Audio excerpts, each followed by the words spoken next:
마스터 김지영입니다. 반갑습니다.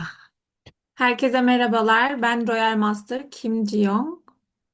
네, 저희가 몇 주 전에 만났던 것 같은데, 또 다시 이렇게 뵙게 되었어요.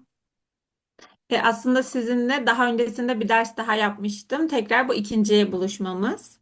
네, 그때도 또 그 사업자 마인드에 대해서 제가 이야기했던 것 같은데, 저도 아직은 좀 부족한 사람인데, 또 이제 같은 주제를 가지고 강의를 하게 됐습니다. Bir önceki toplantımızda sizlere girişimci zihniyetinden bahsetmiştim. Belki ben de hala sizlere bunu bahsedecek kadar yeterli biri olmayabilirim ama tekrardan aynı konuyla birlikte karşınızda olacağım. 네, 우리가 사업이 잘 되기 위해서 함께 배우고 익혀야 되는 부분들이라고 생각해 주시고 잘 들어주셨으면 좋겠습니다. Bu yüzden dersi dinlerken bunlar hepimizin ihtiyacı olduğu konular ve bu konularda daha iyi olmalıyız düşüncesiyle beni dinlerseniz de teşekkür ederim. 네, 화면을 공유하고 시작하겠습니다. Ekran paylaşımı yaparak başlayacağım.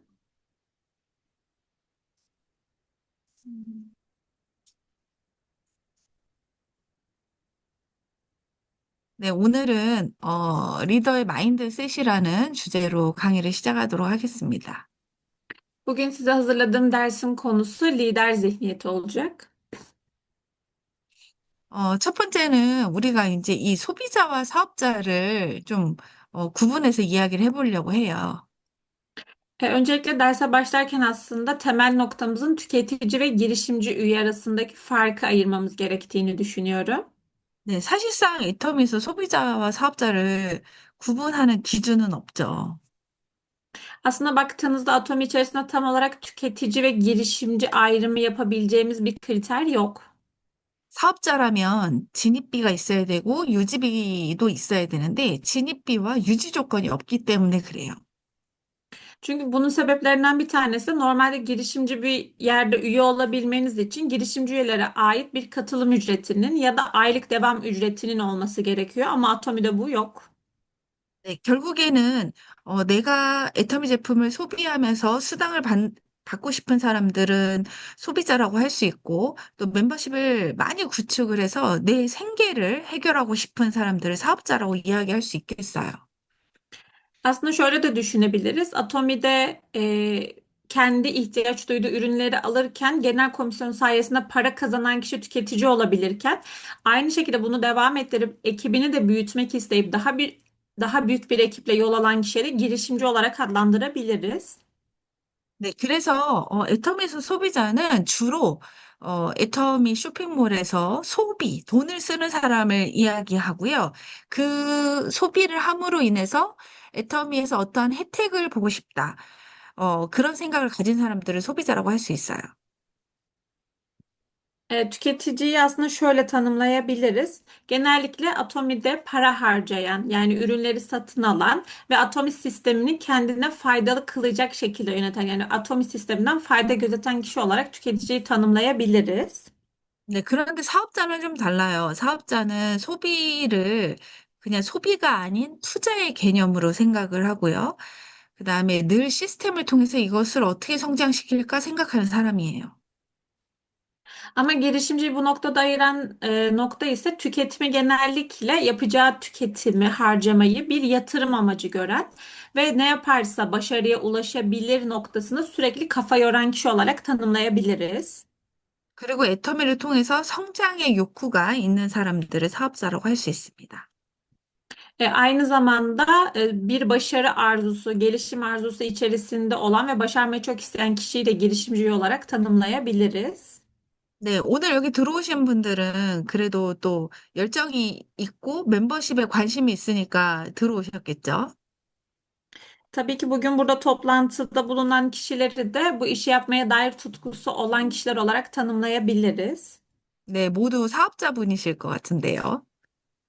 O yüzden sizin hepinizi girişimci üye olarak tanımlıyorum. 네, 제가 지금부터는 소비자와 사업자의 그 생각의 차이에 대해서 이야기하려고 해요. Ve ilerleyen noktalarda da bugünkü konumda genel olarak tüketici ve girişimcinin düşünce yapısı arasındaki farktan bahsedeceğim. 네, 여러분들 이 내용을 보시고 나는 소비자인지 사업자인지 한번 잘 생각해 보셨으면 좋겠어요. O yüzden de bu dersi dinleyen sizlerin de bu aradaki farkları, özellikleri kendinize değerlendirip tüketici mi yoksa gerçekten bir girişimci mi olduğunuza karar vermeniz. 네, 첫 번째는요, 소비자는요, 시간이 되면 시스템에 참석하는 사람이에요. Öncelikle tüketici zamanı geldiğinde sisteme katılan kişidir. 그런데 사업자는, 내가 시간을 내서 시스템에 참석해야 되겠다라고 결단하는 사람들을 우리는 사업자라고 해요. Ama girişimciyi de kendi kararıyla ben bu zamanı ayırıp kendi zamanımı sisteme ayırmalıyım deyip kendi kararını veren kişilere diyoruz. 네, 물론 뭐 투잡, 쓰리잡 하시는 분들 같은 경우에는 모든 세미나를 참석하기는 어려울 수 있어요. Tabii ki Atomi ile birlikte iki ya da üç iş yapanlar da olabiliyor. Bu kişilerin bütün seminerlere katılmasında belki olanak olmayabilir. 네, 그렇지만 여기서 진짜 중요한 건 뭐냐면 내가 세미나를 그러니까 그 부업이어도 세미나를 몇 번을 참석하겠다라고 결심을 했는지가 가장 중요해요. Ama tabii ki bu noktada benim yine zihniyetim önemli. Ben gerçekten gerçekleşecek olan seminerlerin kaç tanesine katılmakta çok kararlı olup irademi buna yönlendiriyorum. Bu benim için önemli. 네, 결심을 하지 않은 사람들은 상황에 따라서 계속 바뀌겠죠. Çünkü bu konuda gerçekten kararını vermemiş olan kişiler zamanla birlikte bu noktalarda düşünceleri değişime uğrayacaktır. 네, 그러면 절대 사업이 안정감을 가져갈 수가 없어요. O yüzden de işi yaparken de böyle sabit bir şekilde işi devam ettiremeyebilirler. 네, 두 번째는 소비자는 상황이 되는 만큼 일을 해요. 그러니까 상황이 되는 만큼 내가 애터미 전달하고 싶으면 하고 또 안 하고 싶으면 안 하고 이렇게 한다는 거예요. Ve aynı zamanda tüketicilerde şöyle bir durum oluyor. Zamanı varsa ya da bu işi yapmak istiyorsa yapıyor ama zamanı yoksa da yapmasam da olur gözüyle bakabiliyor. 그런데 사업을 하는 사람들은 해야 할 일을 정하고 하고 있어요. Ama girişimci üye ise kesinlikle yapması gereken işleri önceden belirleyip bunu yapmalıyım diyerek bu şekilde bir yol alıyor. 네, 매일 강의 듣고 제품 전달하고 스폰서 미팅하고 이런 것들을 정해놓고 한다는 뜻이에요.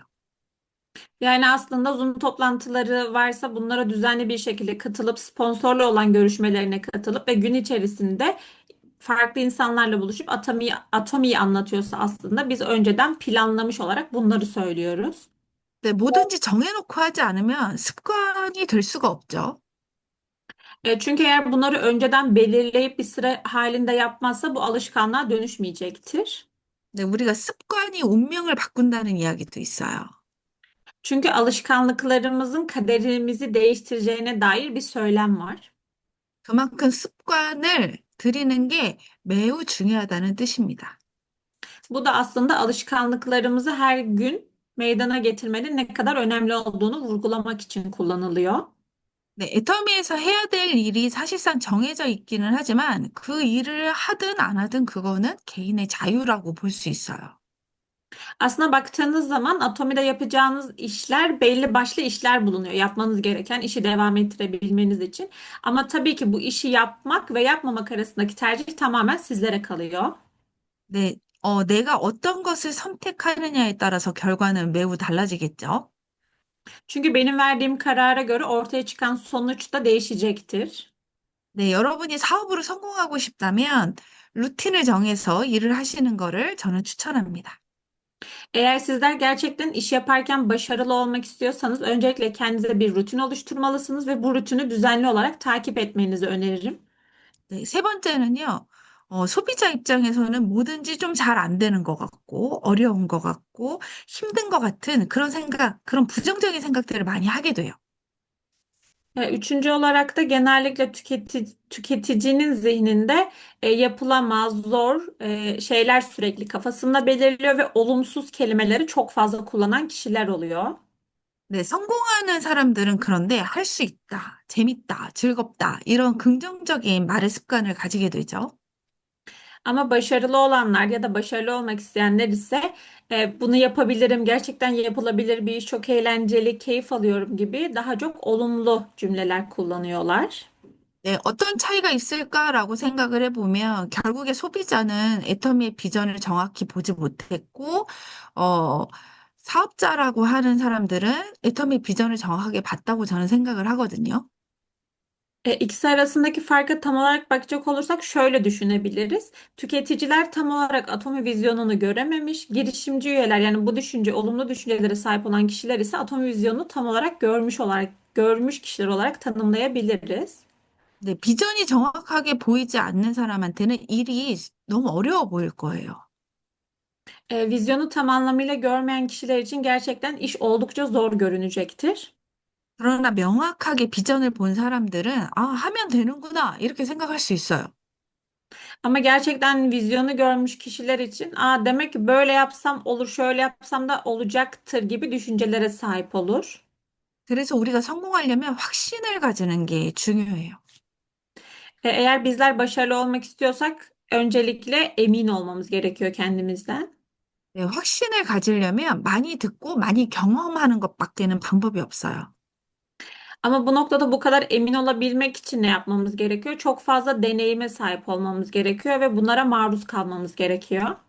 네, 눈에 보이지는 않겠지만 우리 이런 세미나 하나하나가 여러분들의 확신을 키워나가는 자리니까 안 빠지시고 잘 참석하셨으면 좋겠습니다.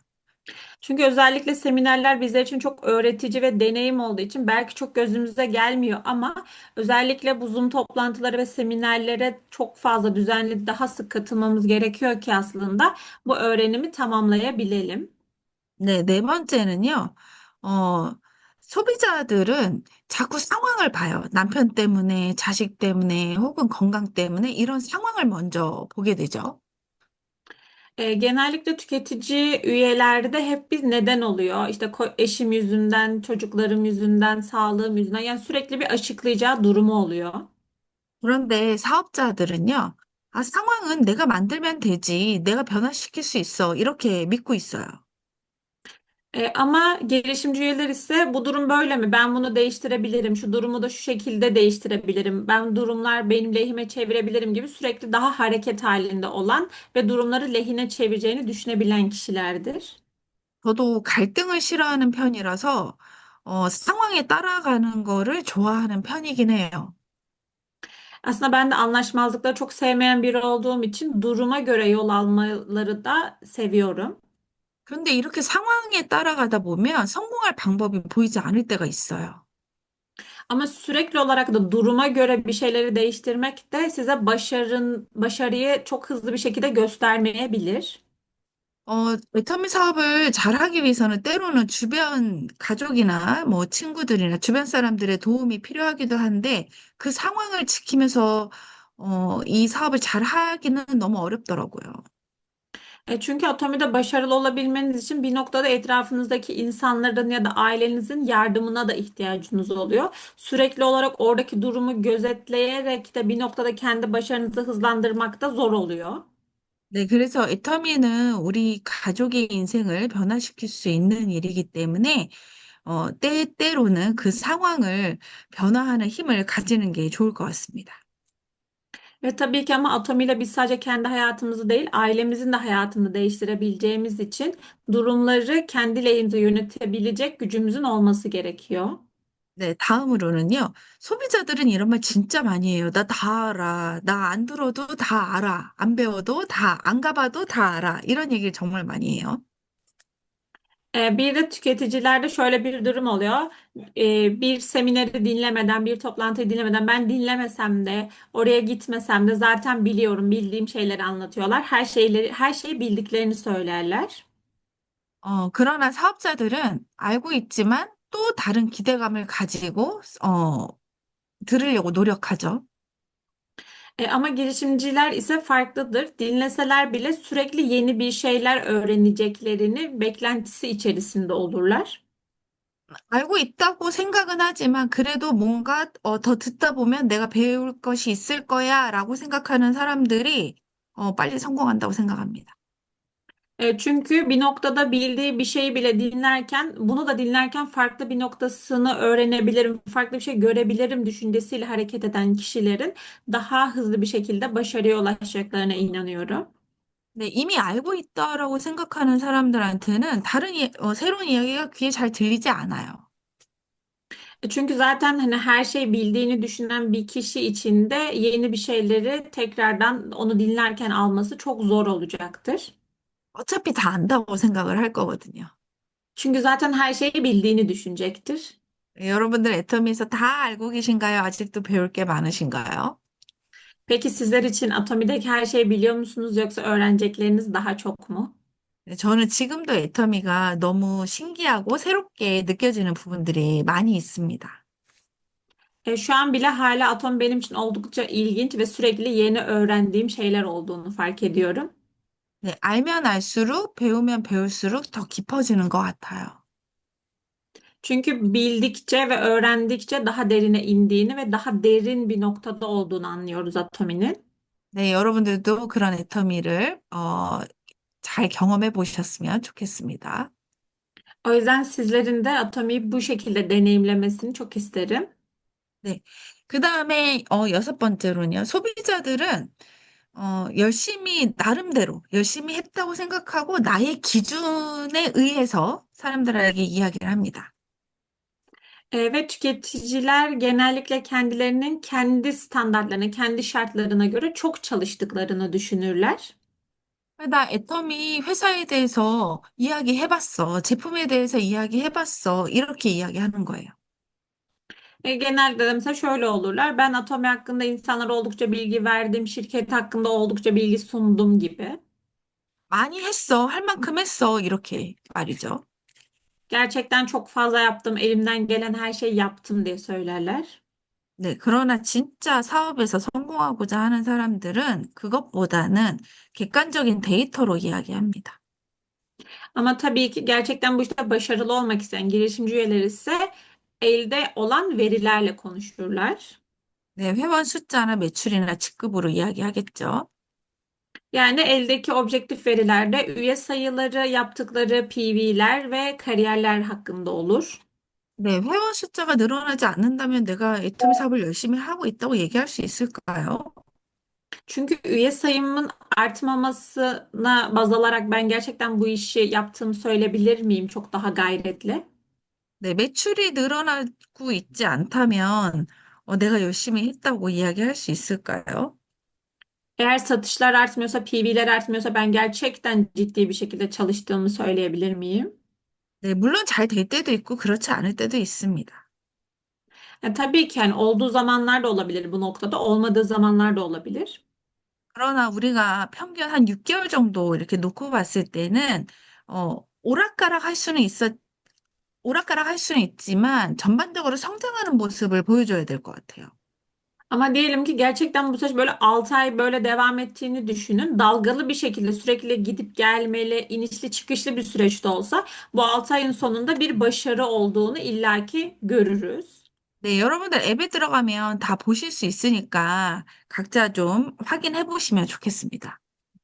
Sizler de bunu uygulamadan çok rahat bir şekilde kolay takip edebildiğiniz için uygulamalarınızı kontrol etmenizi isterim. 그리고 소비자는 반응과 행동이 느려요. Ve tüketicilerin genellikle daha yavaş hareket ederler. 네, 왜 그럴까요? Peki neden sizce? 저는 고민을 많이 하기 때문이라고 생각합니다. Ben çok fazla düşündükleri için böyle olduğunu düşünüyorum. 이렇게 말하고 행동하는 것이 과연 효과가 있을까? 이것부터 생각하게 되는 거예요. Çünkü şöyle düşünüyorlar. Gerçekten ben bunu böyle gerçekleştirsem bir faydası olur mu ya da bana bir artısı olur mu diye öncelikle çok fazla düşünüyorlar. 그러나 사업자들은 반응과 행동이 빨라요.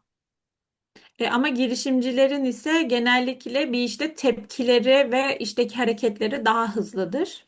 네, 일단 하고 보는 거죠. Çünkü önce yaparlar, daha sonra sonuca bakarlar.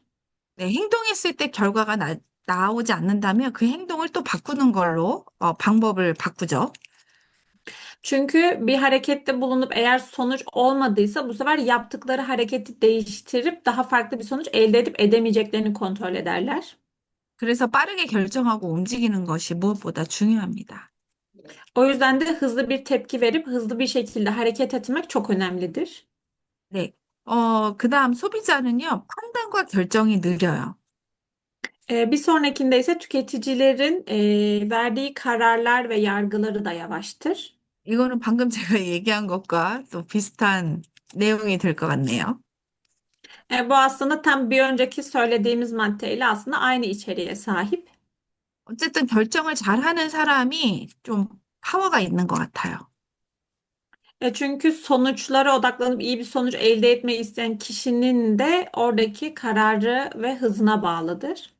네, 아홉 번째 소비자는요, 우리가 애터미 사업에 활동을 하면서 제품을 구매하거나 혹은 또 교통비라든지 그다음에 식비 뭐 이런 것들을 지출이라고 이야기해요. Bir sonrakinde ise tüketiciler bir ürün almayı, bir yerden mesela seminer için bir yere gitmeyi, işte yemeklerini vesaire masraflarını da gider olarak görürler. 네, 그러나 사업자는 이걸 투자라고 이야기하죠. Ama girişimciler böyle bir durumda bu yaptıklarını yatırım olarak görür. 여러분들 투자와 지출의 차이를 알고 계시죠? Bizler tabii ki yatırım ve giderin arasındaki farkı biliyoruz, değil mi? 네, 투자는 더 큰 소득을 기대하고 내가 하는 행위를 말하겠죠. Yatırım aslında bir sonraki adımda daha fazla büyük bir beklentinin bize geleceğini umarak yaptığımız olaylar.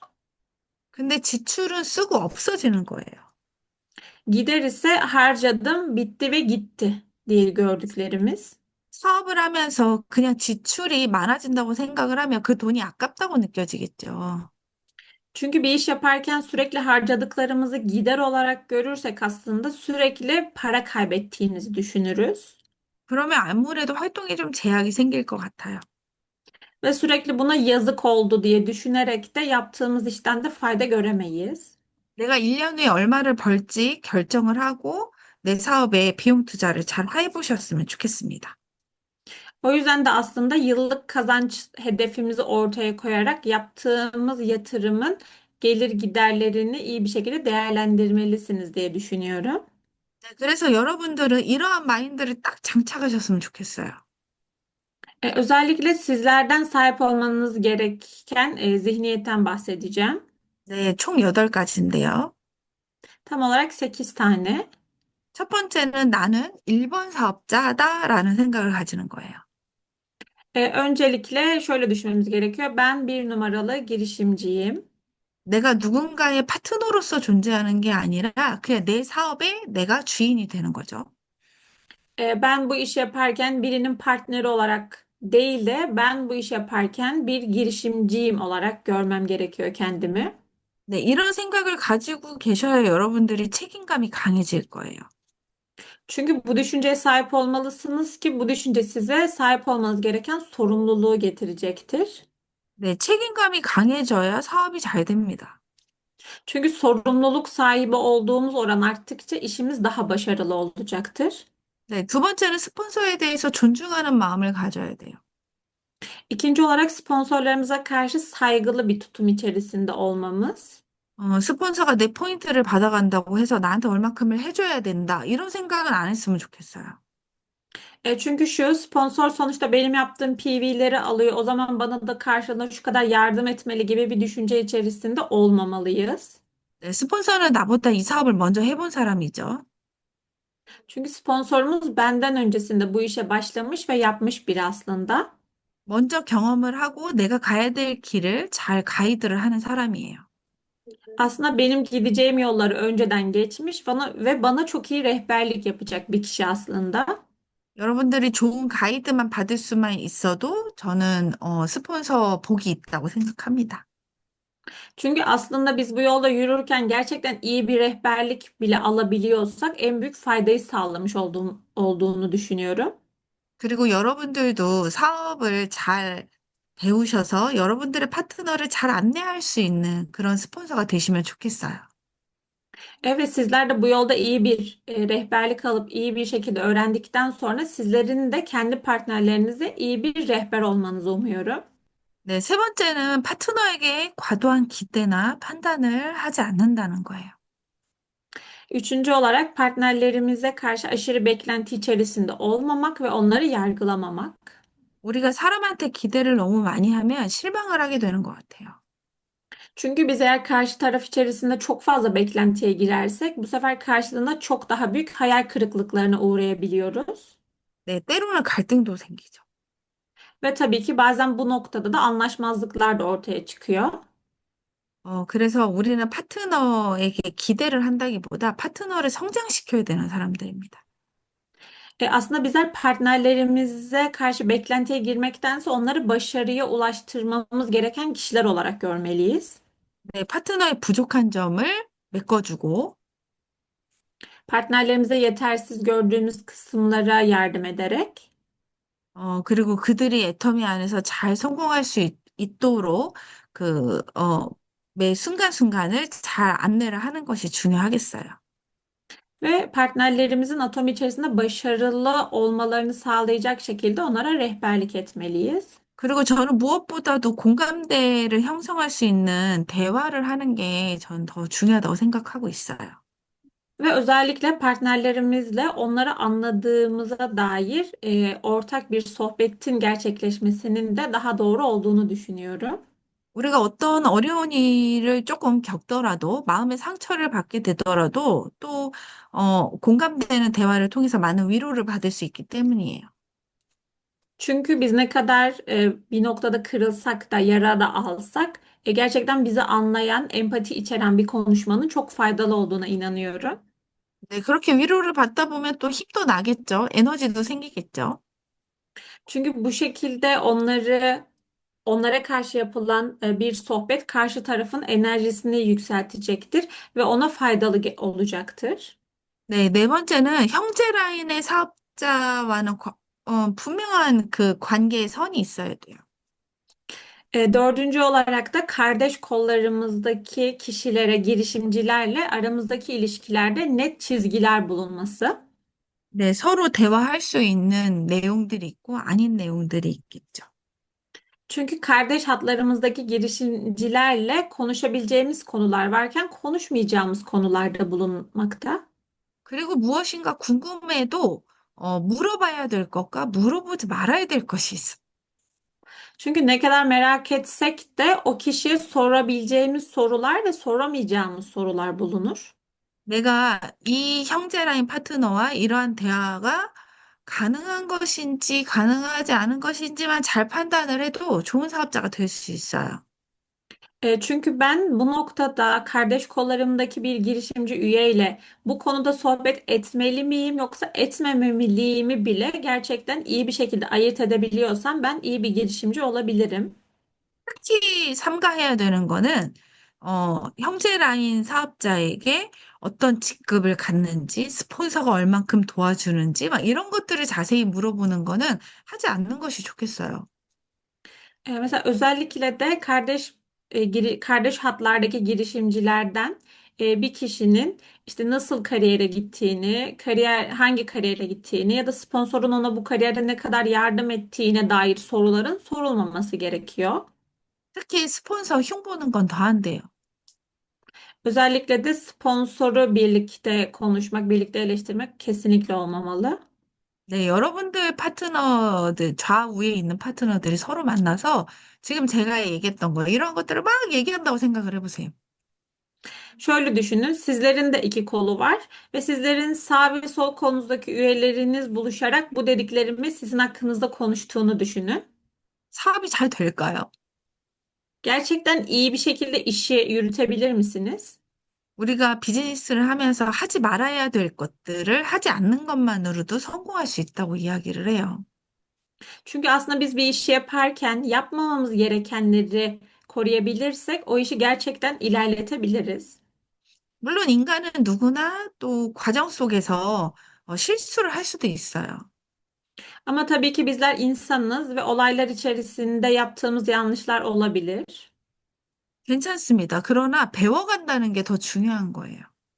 Tabii bu noktada bir sorun yok. Önemli olan bunu öğrenerek ilerlemek. 네, 한두 번은 그럴 수 있지만 반복적으로 하지 않는 게 진짜 중요하죠. Bir iki kere olaylar bu şekilde gerçekleşebilir ama düzenli bir şekilde gerçekleşmemesi önemli. 네, 세상에 완벽한 인간은 없으니까요. Çünkü dünya üzerinde mükemmel insan diye bir şey yoktur.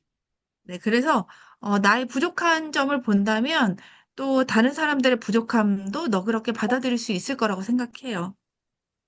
Çünkü benim eksik taraflarımı bir kişi gördüğünde belki o da kendindeki eksik tarafları da görebilir.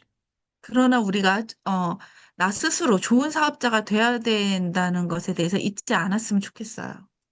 Ama tabii ki bizler her zaman iyi bir girişimci üye olmalıyız. Her zaman aklımızın bir köşesinde tutmalıyız. 근데 이 부분은 정말 너무나도 중요한 부분이에요.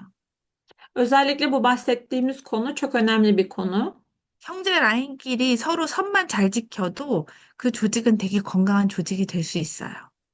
Çünkü kardeş hatlar birbiri arasındaki ilişkileri belirli sınırlar çerçevesi içerisinde tutarsalar gerçekten o hat başarılı bir hat olur. 언제나 내가 스폰서 입장에서 생각해야 된다는 거, 그걸 잊지 말았으면 좋겠어요.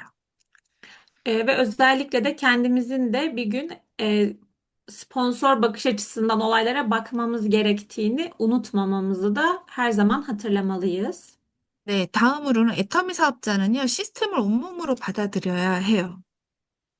Beşincisi ise bir girişimcinin Atomi sistemini tüm benliğiyle kabul etmesi 그리고 복제시켜야 됩니다. ve bunu aynı zamanda partnerleri tarafından kopyalanmasını sağlaması. 우리는 개인의 힘으로 성공할 수가 없어요. Biz sadece kendi gücümüzle başaramayız. 그래서 시스템을 활용하지 않으면 열심히 하다가 힘만 들고 끝날 수도 있어요. Çünkü eğer sistemi doğru bir şekilde kullanmazsak kendi gücümüzün sınırına geldiğimizde artık pes edebiliriz. 내 파트너들이 시스템의 주인이 되게 만들어야 돼요. Bizim partnerlerimizi sistemin sahibi haline getirmeliyiz. 그러려면 나부터 본보기가 되어야 되지 않을까요? Bunu sağlamak istiyorsam öncelikle benden başlaması gerekmiyor mu? 내가 먼저 그렇게 하는 모습을 보이면 파트너들도 당연히 따라하겠죠. Çünkü ben partnerlerime bu yüzümü gösterirsem partnerlerim de beni takip edecektir. 그래서 여러분들이 시스템을 소홀하게 생각하면 소홀하게 생각하는 파트너만 생겨요. Çünkü eğer siz mesela sistemi çok önemli görmüyorsanız sizin partnerleriniz de önemli görmeyecektir. 그럼 조직의 성장 속도가 엄청 느려지겠죠. O zaman da ekibinizin başarı hızı oldukça yavaşlayacaktır. 그래서 시스템은요, 무조건 최우선으로 생각하셔야 됩니다. O yüzden kesinlikle sistemi ilk önceliğimiz olarak düşünmeliyiz. 그리고 언제나 파트너가 복제할 것을 염두에 두고 움직여야 돼요. Ve her zaman yaptığımız hareketlerin partnerlerimiz tarafından kopyalanacağını unutmadan hareket etmeliyiz. 네, 그다음은 스폰서와의 미팅이 너무나도 중요해요. Altıncı olarak sponsorlarla yapılan toplantılar çok önemli. 저도 사업을 하다 보면 스폰서랑 상담하기 싫을 때가 있어요. Ben de atom işini yaparken sponsorumla bazen bir araya gelmekten hoşlanmadığım durumlar oldu. 네, 왜 하기 싫을까요? Peki neden istemiyordum? 그거는 내가 성과를 내지 못했다고 생각하기 때문이에요. Çünkü aslında o toplantıda orada ona verebileceğim net bir cevap sonuç olmadığı için de. 내가 무엇인가 부족하다고 생각되어질 때는 스폰서를 좀 피하게 돼요. Çünkü kendimi yetersiz gördüğüm bir noktada sponsorumdan kaçmak isterim. 내가 뭔가 잘 된다고 생각하면은 뭐 시키지 않아도 스폰서를 더 많이 연락하고 만나겠죠. Ama zaten ben bir noktada çok başarılı olsam da kendimi göstermek için de sponsorum benimle buluşmayacağı bir aralık bile olsa onu kendim arayıp kendim konuşurum. 일이 잘 안 풀릴 때 스폰서랑 미팅하는 게 진짜 어려워요. Gerçekten işler yolunda gitmediğinde sponsorla toplantı yapmak çok zor. 꼭 안 해도 되는 일이기 때문이죠. Çünkü aslında yani onu zaten dile getirmesem de olur diye düşünceye sahip olduğumuz için.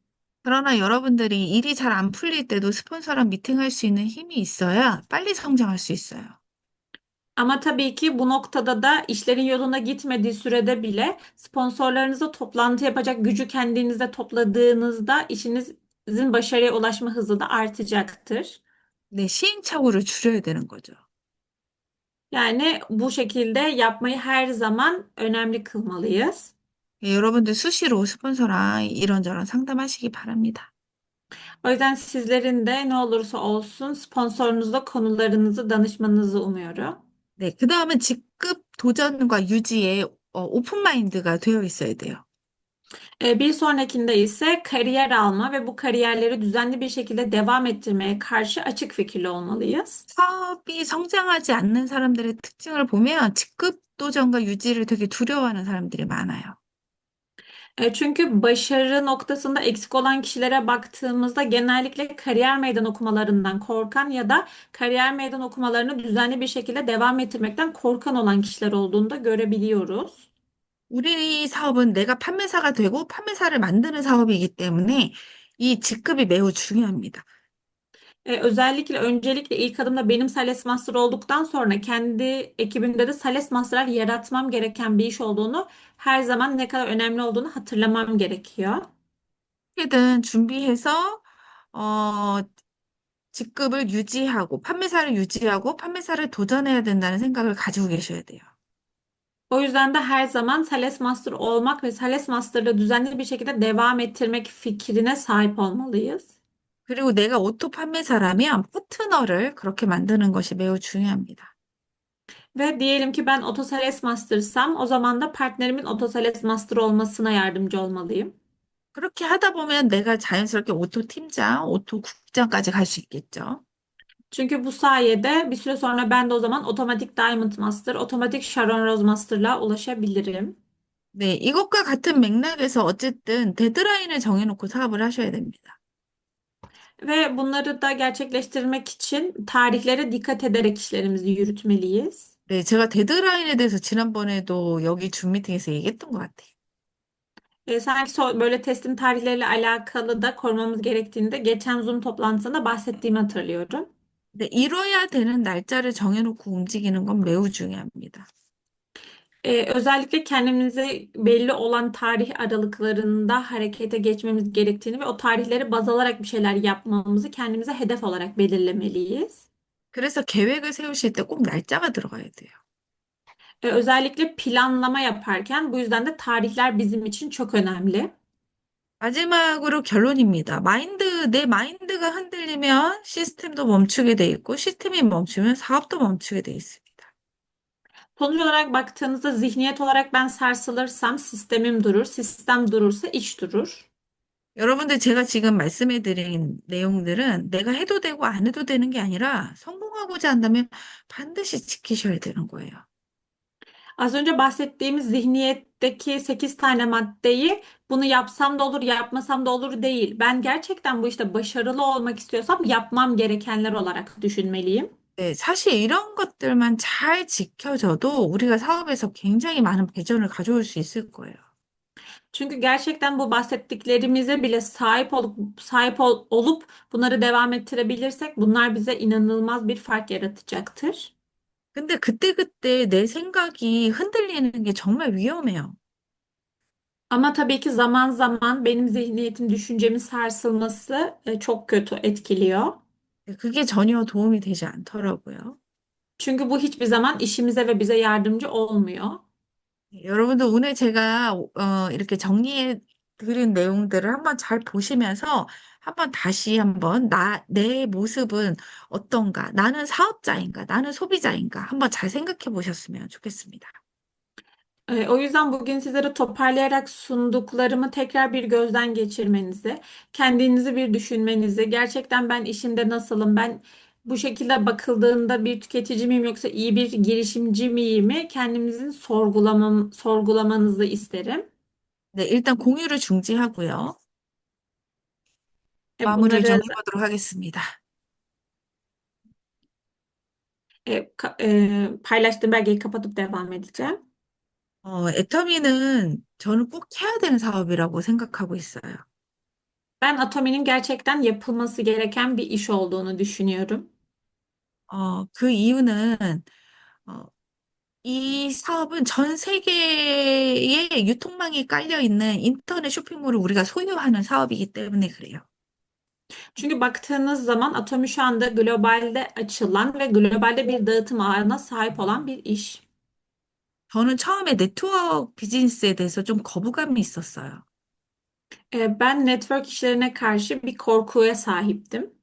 다른 이유는 아니었고 그냥 잘 몰랐기 때문에 그랬어요. Aslında farklı bir sebebi yoktu. Sadece tam olarak iyi bir şekilde bu işin nasıl ilerlediğini bilmiyordum. 그리고 막연하게 아는 사람들이 좀 많아야 된다고 생각했어요. Ve bunu da yapması gerekenlerin de çok iyi bilmediğini düşünüyordum. 그리고 저는 이 일에 적합한 능력을 가지고 있지도 않았어요. Ve bu işi yapabilecek herhangi bir yeteneğe de sahip değildim. 그러나 제가 애터미에 희망을 가졌던 것은 애터미는 생필품을 팔았기 때문이에요. Ama benim de Atomi'ye karşı bir umudumun gerçekleşmesinin sebebi de şuydu. Atomi zaten insanların ihtiyaç duyduğu ürünleri satıyordu. 근데 우리가 꼭 먹어야 되는 건강기능식품과 화장품, 그 외에 또 생활에 필요한 여러 가지 제품들이 있죠. Çünkü aslında bizim kullanmamız gereken takviyeci gıdalardan tutun cilt bakım ürünleri ve zaten evde ihtiyaç duyduğumuz kişisel bakım, ev bakım ürünlerinin hepsine sahipti. 근데 이러한 쇼핑몰에서 내가 네트워크 사업을 하면서 의무로 한 달에 꼭 구매해야 되는 어떤 그 유지 조건이 없이 이 비즈니스를 할 수 있다는 거는 굉장히 그 획기적인 일이에요. Çünkü baktığım zaman zaten normalde almam gereken ürünleri alacağım ve aylık olarak buraya yatırım yapmam, işte aylık bir ücret ödememe gerek duymadığım ve aslında bunu iş olarak yapabileceğim de bir iş sunuyordu bana. 보통의 네트워크 사업은 내가 사람을 꼭 데리고 와야 되고 그 사람들이 물건을 구매해야지만 내가 수당을 받아갈 수 있어요. Çünkü genel olarak baktığınızda diğer network işlerinde siz kayıt olduktan sonra kayıt olacak kişileri getirip bu kişilerin alışveriş yapma şartıyla ancak para kazanabiliyorsunuz sistemden. 그런데 내가 데리고 온 사람, 그다음에 내 파트너가 데리고 온 사람, 심지어 내 스폰서가 또 데리고 온 사람들의 포인트를 모두 합산해서 나한테 100% 준다는 거는 사실 능력과 상관없는 일이죠.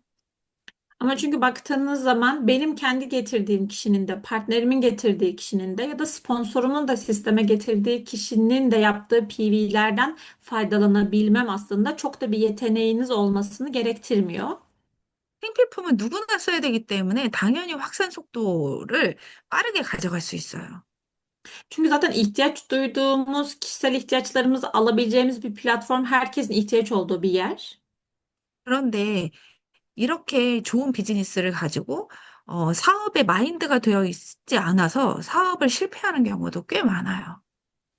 Ama tabii ki böyle bir platforma sahipken tam olarak doğru bir iş zihniyetine sahip olmayan kişilerin de başarısız olma ihtimalleri de yüksek. 너무나도 쉬운 구조로 되어 있기 때문에 어, 그 그냥 대충대충 하거나 아니면 그러니까 깊이 이렇게 고민해서 하지 않는 경우가 많아요. Çünkü aslında işin gerçekten kolay olduğunu düşünüp işte bir yapıp bir yapmayıp ya da gerçekten oradaki vizyonun derinliğini göremediği için bunu çok göz ardı eden kişiler de olabiliyor işi yaparken. 때로는 내가 열심히 하는 것보다 열심히 하는 파트너가 나왔으면 좋겠다고 생각하기도 하죠. Ve tabii ki bazen de kendisinin daha sıkı bu işi yapmasındansa çok sıkı çalışan bir partnerinin olmasını isteyen kişiler de olabiliyor. 그리고 스폰서가 더 열심히 하기를 바라기도 해요. Ya da sponsorunun daha fazla çalışmasını uman kişiler de oluyor. 어, 누군가한테 기대한다는 거는 굉장한 실망감을 가지게 될 수 있어요. Ama sürekli olarak başkalarından beklenti içerisinde olmak sonuç olarak orada bir hayal kırıklığı da yaratabilir. 애터미에서는 늘 내가 1번이라는 거를 기억하라고 해요. O yüzden Atomi'de her zaman şunu söylüyoruz. Bir numaralı bu işin sahibi benim. 왜냐면 우리는 상한선에서 다 만날 수 있기 때문이죠. Çünkü aslında bizlerin hepimizin kazancın sınır çizgisinde bir gün buluşacağımızdan dolayı. 근데 언제 시작했느냐는 중요하지 않아요. Ne zaman bu işe başladığımızın bir önemi yok bu yüzden. 어떻게 하느냐가 더 중요하다고 생각합니다. Aslında nasıl yaptığımız daha önemli. 이 쉬운 비즈니스에서 여러분들의 마인드만 갖춘다면 여러분들은 얼마든지 이 안에서 임페리얼까지 성공하실 수 있어요. Çünkü gerçekten bu kadar basit bir iş planlamasında önemli olan şey sizin sahip olduğunuz bakış açısı ve zihniyetiniz. Gerçekten iyi bir zihniyete sahip olursanız istediğiniz zaman bu işte başarılı olabilir ve Imperial Master'a kadar gidebilirsiniz. 제가 여러분들보다 애터미를 먼저 시작하긴 했지만 우리는 다 같이 상한선에서 만나게 될 거예요. Ben sizlerden çok daha önce belki Atomi'ye başladım ama bir gün hepinizle kazancın sınır çizgisinde buluşacağız.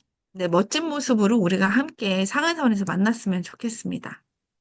Hepimizin havalı bir şekilde kazancın sınır çizgisinde buluşmamızı umuyorum. 네, 여러분들의 사업이 빠르게 성장하기를 바라면서 저는 여기까지 마치겠습니다. Sizlerin de Atomi'de başarılı olmanızı umut ederek bugünkü dersimi burada sonlandıracağım. 네, 감사합니다. Herkese teşekkür ederim.